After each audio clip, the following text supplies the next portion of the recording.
प्यारे बच्चों, problem number 46 को देखो। 46 कोई टफ प्रॉब्लम नहीं है, बड़ा इजी प्रॉब्लम है। इसको सबसे पहले करने से पहले आपको क्वाड्रेंट जान लो। मैं एक्सिस बना रहा हूँ और क्वाड्रेंट वाड्रेंट सब छोड़ो, मैंने एक्सिस बना दी। ये ओरिजिन है और ये एक्स एक्सिस है और ये वाई एक्सिस है और ये जेड एक्सिस है। तो एक्स एक्सिस में यूनिट वेक्टर काम करता है आई वेक्टर, जबकि वाई एक्सिस में जे और जेड एक्सिस में के। ये यूनिट वेक्टर वर्किंग में आते हैं। और आपको पता है कि दो एक्सिस के बीच में जो एंगल होता है वो 90 डिग्री का होता है। ठीक है, ये सब पता आपको। आपने ये सीखा था मुझसे कि जे का जब के के साथ क्रॉस करते हैं, जे का के साथ क्रॉस करते हैं तो क्या मिलता है। मैंने आपको एक ट्रिक बताई थी, अगर आप ए का बी के साथ क्रॉस कर रहे हो तो ये डायरेक्शन इसकी किधर को आएगी और इसकी क्या वैल्यू होगी। ठीक है, यूनिट वेक्टर के केस में आपको बता देता हूँ। तो मैं जब ए का बी के साथ करता हूँ तो मैं ए की तरफ को अपनी ओपन्स को ओपन रखता हूँ, फिंगर्स को ओपन रखता हूँ, और फेस जो है बी की तरफ को रखता हूँ according to the right hand screw rule. आपने सीखा होगा।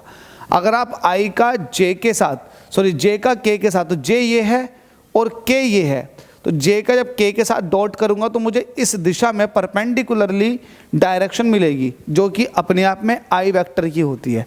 तो जे क्रॉस के जो होता है ये कुछ नहीं, ये आई होता है। ठीक है, तो जे क्रॉस के आप याद रखना, जे का के साथ क्रॉस, जब आप क्रॉस करोगे जे ऊपर है, के आपकी तरफ है, तो जे का के साथ क्रॉस करोगे तो ये थंब जो है ये बताएगा इसके रिजल्टेंट की डायरेक्शन को। इट मीन्स इसके क्रॉस की डायरेक्शन जो कि आई होगी।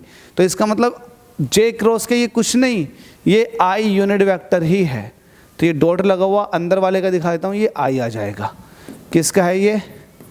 आई का डॉट कर रहा हूँ जे क्रॉस के साथ, तो मेरे पास आ गया आई। तो ये आई, तो ये पहला वाला था, वो जे क्रॉस के ये भी आई है। अब मुझे आई का आई के साथ डॉट प्रोडक्ट बताओ। तो आप कहोगे ए डॉट बी की अगर वैल्यू आप निकालोगे ए डॉट बी की, तो ये होता है ए बी कोस थीटा। तो ए मतलब पहला वाला वेक्टर, उसका मैग्नीट्यूड, जे मतलब दूसरा वाला, जे ये आई डॉट आई है, तो ए लिख दिया, फिर मैंने बी लिखूंगा, मतलब पहला वाला दूसरा वाला दोनों के मैग्नीट्यूड, और आ जाएगा कोस थीटा। थीटा कितना होगा? थीटा है एंगल जो आई का और आई के साथ बन रहा है। अब आई का आई के साथ जो एंगल बनता है वो 0 डिग्री बनता है। ठीक है, तो ये हो जाएगा 1 × 1 और cos 0 की वैल्यू होती है 1, तो ये वैल्यू आ जाएगी 1 के। ठीक है, तो ये तो बड़ा आसान था, ये तो मैंने आपको सिखा भी रखा है डायरेक्टली। क्या? आई का आई के साथ डॉट प्रोडक्ट 1, जे का जे के साथ डॉट प्रोडक्ट 1, के का के साथ डॉट प्रोडक्ट 1।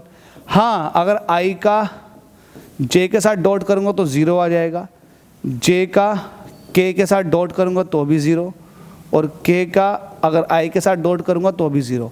सेम का सेम के साथ डॉट हमेशा 1 होता है यूनिट वेक्टर में, लेकिन सेम का मतलब आई सेम के डिसिमिलर का डॉट हमेशा 0 देता है, ध्यान रखना। अच्छा, इसमें आई जे के का भी समझ लो, आई जे के का क्रॉस भी समझ लो ताकि आपको आसानी हो जाए।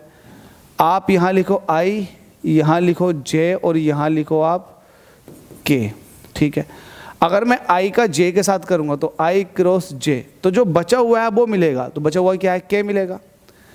अगर मैं जे का, एक साइक्लिक ऑर्डर है, ये साइक्लिक ऑर्डर है, अगर जे का के साथ करूँगा, मतलब जे का के साथ करेंगे, तो जे का के साथ करेंगे तो मुझे मिलेगा आई।